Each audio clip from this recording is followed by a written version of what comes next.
I discovered something this year. Apparently I am old.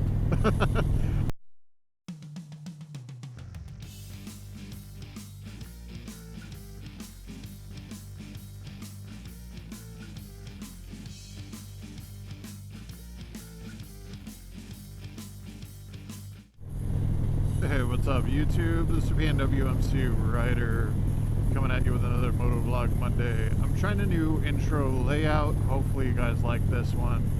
Let me know in the comments below. Do you prefer it when I did like a little intro and then rolled the intro and then actually got into the video? Or do you like this style better?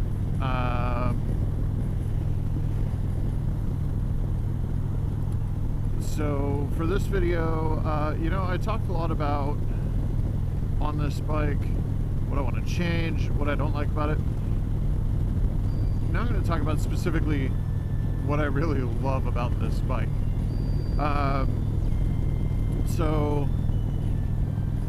For those who don't have a history on my channel, or those who don't know the kind of bike, it is dark, it could be hard to see.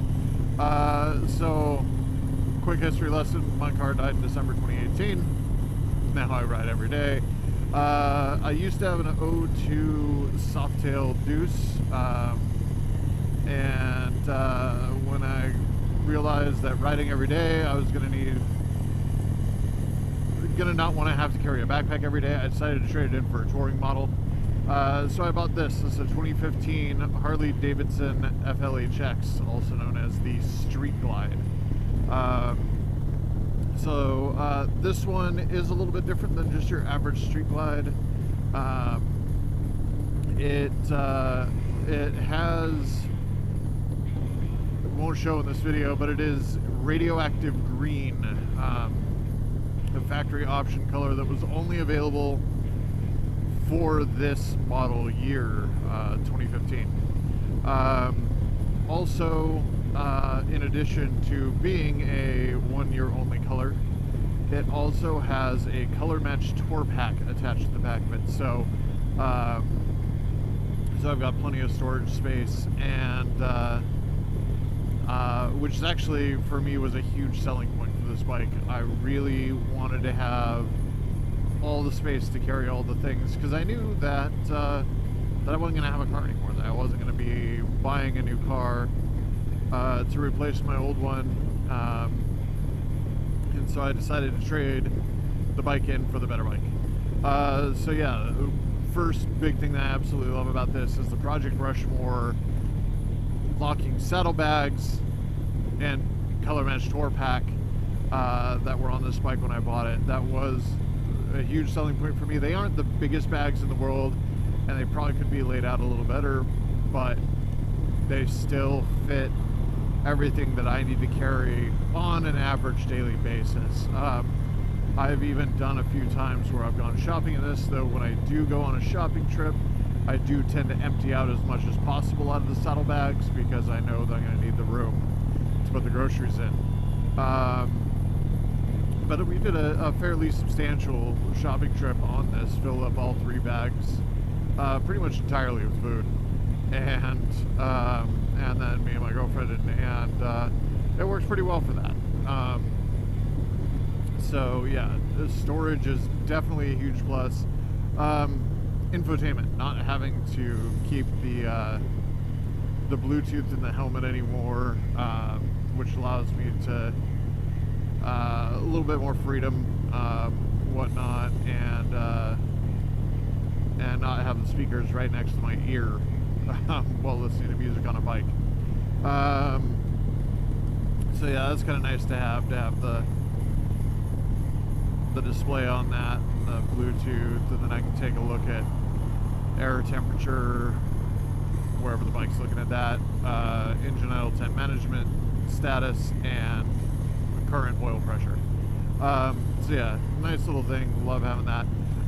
Big thing, you'll probably notice this green light here on the dash. That is cruise control. And you know, for the longest time after I first started riding, I was like, oh, I'm never gonna want cruise control.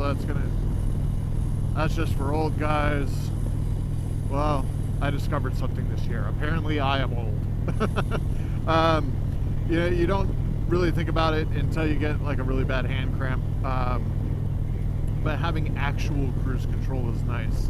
My last bike, I had a cramp buster, which did help a lot because I could just kind of have my hand on the bar and just use the weight of my arm to adjust the throttle, which is good. But there are some times where you just want to switch hands for a minute, where you want to get your right hand out in the breeze and, you know, stretch it out a bit, and it's kind of hard to do that when, you know, your bar is clear up here. It's hard to reach to try to drive with the opposite hand. So yeah, having that cruise control is really, really ridiculously nice. Because as you can see right now, I'm just cruising along. My hands are just here in case they're needed.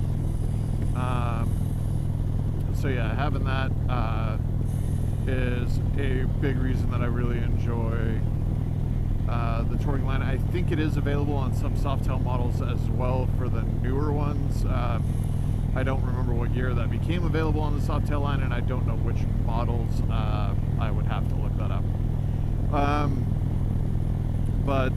Like, I know that the Heritage comes with it. I don't know any others that do. At least, again, my experience is mostly in Harleys. Well, pretty much entirely Harley. And so, yeah, that's a thing. Another thing I actually really enjoy about it, so I really do enjoy the Batwing fairing. I know some people are not a fan of them. I really enjoy it, to be perfectly honest. I did go with a taller windshield. This is not stock.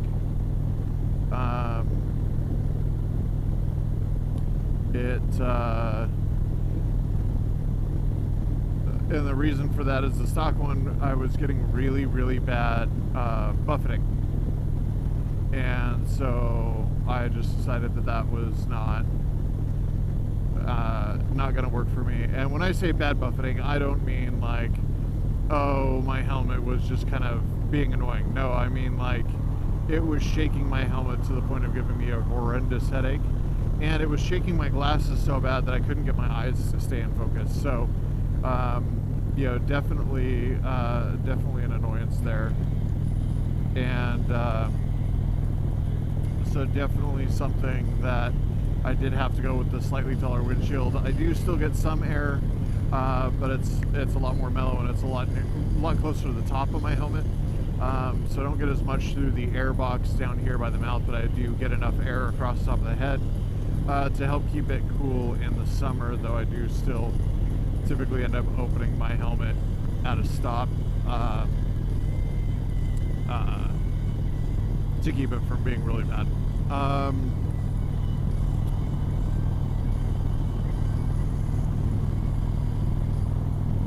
Yeah, I mean, those are probably my favorite features of the bike,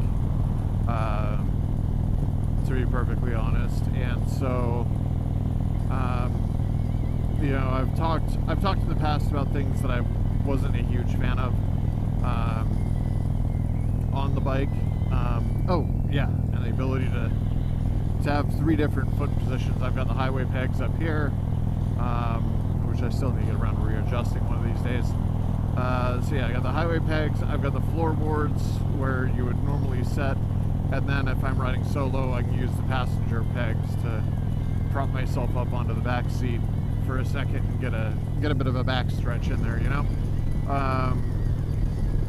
And so with that, you know, I definitely got plans for things that I am gonna change in the future, but I definitely wanted to talk about the things about this bike that I loved, because it's just one of those things where